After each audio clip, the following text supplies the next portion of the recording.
Αν έχει ξεκινήσει δίαιτα ή γυμναστική και τα παράτησες, μην κάνεις scroll, αυτό είναι για σένα. Καταρχάς, δεν φταίς εσύ. Σοβαρά τώρα, δεν φταίς. Φταίει το σύστημα που ακολούθησες. Δίαιτες από ίντερνετ, χωρίς κανένα να σε βοηθάει ή να επιβεβαιώνει ότι βρίσκεσαι στο σωστό δρόμο.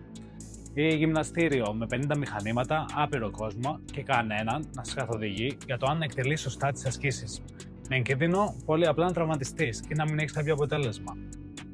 Προγράμματα φτιαγμένα για κάποιον άλλον, χωρίς παιδιά, χωρίς δουλειά, χωρίς κούραση, χωρίς υποχρεώσεις, όχι για εσένα. Φυσικά και τα παράτησες, γιατί δεν ήταν φτιαγμένο για τη ζωή σου και τις ανάγκες σου.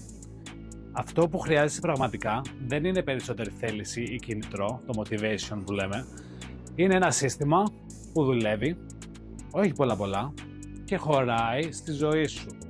Καθοδήγηση από κάποιον που καταλαβαίνει τι ζεις και τι περνάς και συνέπεια.